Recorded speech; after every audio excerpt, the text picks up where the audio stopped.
Class 12।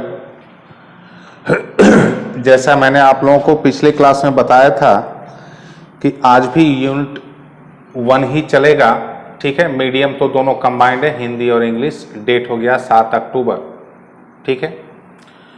पिछले class में हम लोगों ने गॉसेस थ्योरम का फर्स्ट एप्लीकेशन यानी फर्स्ट उपयोग को पढ़ा था। फर्स्ट एप्लीकेशन क्या था आप लोगों को एकदम फ्रेश मेमोरी में होगा ही कि एक चार्ज्ड हॉलो स्फीयर के कारण, एक आवेशित खोखले गोले के कारण, ठीक है, किसी भी पॉइंट पर इलेक्ट्रिक फील्ड यानी विद्युत क्षेत्र की तीव्रता को निकालना है गॉस के थ्योरम को यूज करते हुए। उसमें एक नया टर्म आया था गॉसियन सतह, गॉसियन सरफेस। उम्मीद है आप लोगों को याद होगा। उसमें एक जो चार्ज्ड हॉलो स्फीयर होता है, आवेशित खोखला गोला जो होता है, उसमें 3 केसेस हैं, 3 स्थितियां हैं। कब? जब पॉइंट गोले के बाहर हो, जब पॉइंट गोले के सतह यानी सरफेस पर हो, और जब पॉइंट गोले के अंदर हो, ठीक है। केस 1 और केस 2 को हम लोगों ने पिछले क्लास में पढ़ा था। आज बारी है केस 3 की।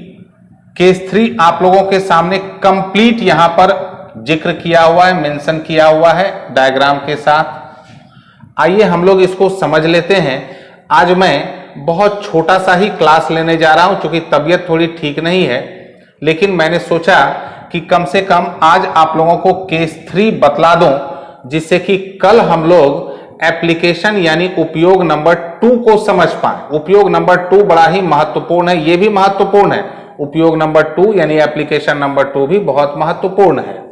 तो आइए मैं फटाफट आप लोगों को, आज का वीडियो छोटा ही रहेगा, ठीक है। तो आइए हम लोग पहले डायग्राम को समझते हैं।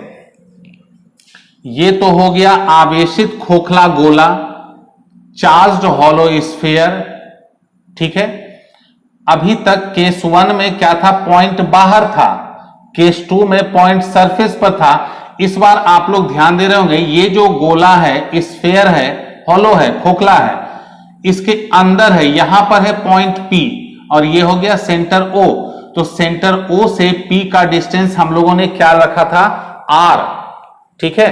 तो इस बार पॉइंट P क्या है? अंदर है। किसके अंदर? गोले के, यानी कि स्फीयर के अंदर है।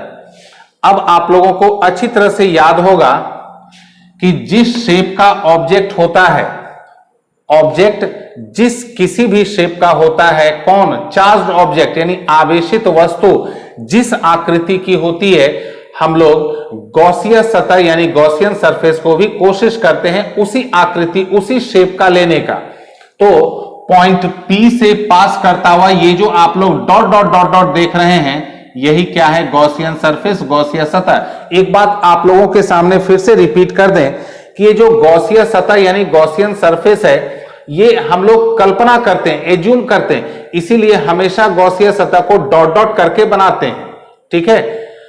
अब ये जो गॉसियन सतह यानी गॉसियन सरफेस है, और यह जो गोला है, स्फीयर है, दोनों का सेंटर क्या आप लोग देखे थे? कॉमन है।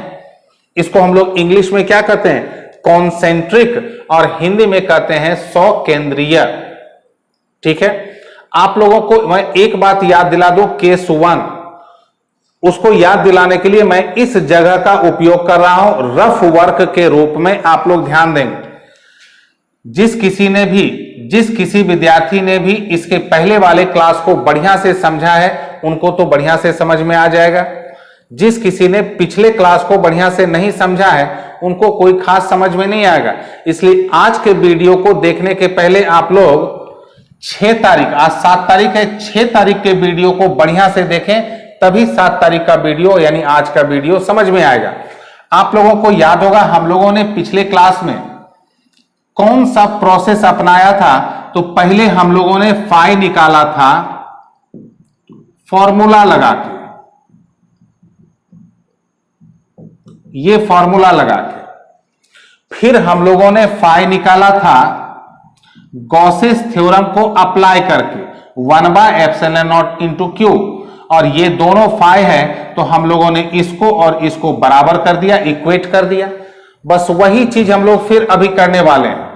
In this case electric flux associated with the Gaussian surface, इस स्थिति में गॉसियन सतह से संबद्ध विद्युत फ्लक्स, ध्यान रखेंगे, मैं फिर आप लोगों को बार बार बता रहा हूं, ये टेक्निक आप लोग ध्यान में रख लेंगे।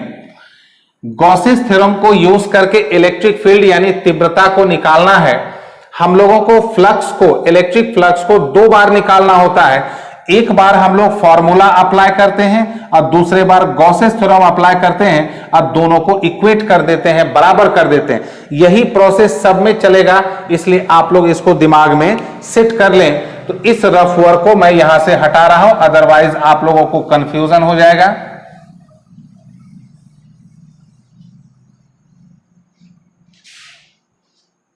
ध्यान दें, इस स्थिति में, यानी कौन सी स्थिति में, when the point lies inside the sphere, जब बिंदु गोले के अंदर स्थित हो। In this case electric flux associated with the Gaussian surface, इस स्थिति में गॉसियन सतह से संबद्ध विद्युत फ्लक्स फाई, इंटीग्रेशन क्या होता है फॉर्मूला डी फाई, और डी फाई का आप लोग कुछ नहीं करना है, इसमें कोई थीटा वोटा कुछ नहीं जो है दिमाग में लगाना है। डी फाई का केवल फॉर्मूला डाल देंगे ई डॉट डी, बाकी थर्ड केस में कुछ नहीं करना। बट फ्रॉम गॉसेस थ्योरम, अब ध्यान दें, एक बार हम लोगों ने फॉर्मूला लगाया, अब दूसरी बार हम लोग क्या लगाएंगे, Gauss's theorem. Electric flux associated with the Gaussian surface, परंतु गॉस के प्रमेय से गॉसियन सतह से संबद्ध विद्युत फ्लक्स फाई क्या होता है formula, 1/ε0 into Q, 1/ε0 into Q. अब आप लोग कह रहे होंगे कि हम बार बार मेरे द्वारा बोला जा रहा है 1/ε0 इंटू क्यू, लेकिन क्यू की जगह पर दिख रहा है 0। तो मैं आप लोगों को समझा रहा हूं कि यहां क्यू की जगह पर 0 क्यों हुआ। आप लोग धैर्य रखें, फिलहाल इसको अगर 0 से मल्टीप्लाई करेंगे तो पूरा क्या हो जाएगा, 0।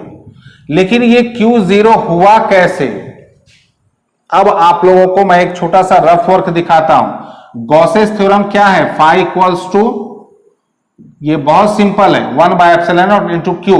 ये क्यू कौन सा चार्ज है, जो चार्ज बंद सतह क्लोज सरफेस के अंदर होगा। जरा आप लोग गॉसियन सतह यानी गॉसियन सरफेस को ध्यान दें। ये जो गॉसियन सरफेस आप लोगों को दिख रहा है, क्या इसके अंदर में कोई भी चार्ज है, नहीं, चार्ज है बाहर में। गॉसियन सरफेस आप लोग खाली डायग्राम को एक बार ध्यान से देख लेंगे, ये तुरंत समझ में आ जाएगा कि क्यू क्यों हुआ 0, because no any charge exist inside the Gaussian surface, यानी गॉसियन सतह के अंदर कोई भी चार्ज, कोई भी आवेश इसके अंदर नहीं है, जो भी है सब बाहर है। तो गॉसेस थ्योरम में ये जो क्यू है, ये क्यू कौन सा चार्ज है, जो बंद सतह क्लोज सरफेस के अंदर होता है। तो इसलिए यहां पर क्यू की जगह 0, और ध्यान रखेंगे आप लोग इसका रीजन भी लिखा हुआ है, since no charge is situated inside the Gaussian surface, hence Q equals to 0। Gaussian सतह के अंदर कोई आवेश स्थित नहीं है, इसलिए क्यू की जगह पर क्या लिया गया है, 0। अब जरा आप लोग ध्यान दें, ये भी है फाई, ये भी है फाई, तो जब ये भी फाई है, ये भी फाई है, तो ये और ये क्या हो जाएगा, इक्वल। तो इंटीग्रेशन ई डॉट ए बराबर क्या हो जाएगा, 0। तो इंटीग्रेशन ई डॉट ए 0। अब दो राशियों का गुणनफल 0 है, तो ई ही 0 क्यों हुआ। तो थोड़ी देर मैं हट रहा हूं ताकि आप लोग मौका निकाल के इस तरफ को नोट कर लें, क्योंकि उस पॉइंट को मैं यहां रफ में समझाने वाला हूं। उम्मीद है आप लोगों ने वीडियो रोक करके नोट कर लिया होगा।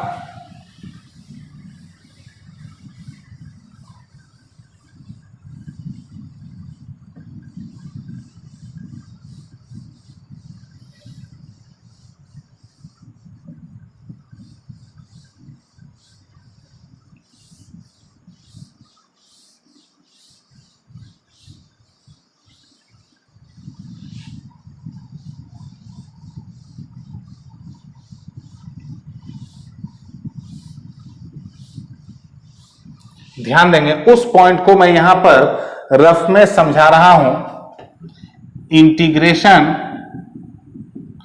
E dot D A equals to आया है 0। ये गुणनफल है यानी मल्टीप्लीकेशन है। दो क्वांटिटी का प्रोडक्ट यानी गुणनफल, दो क्वांटिटी का प्रोडक्ट यानी गुणनफल 0 तभी होता है जब दोनों में से कोई एक 0 हो। तो क्या क्या पॉसिबिलिटीज है? आइदर E0 और इंटीग्रेशन E0 या नहीं तो DA0।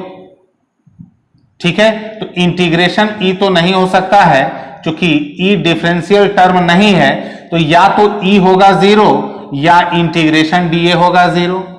अब देखते हैं इसमें कौन सा पॉसिबल है। जहां तक सवाल है इसका, तो इंटीग्रेशन DA का मतलब होता है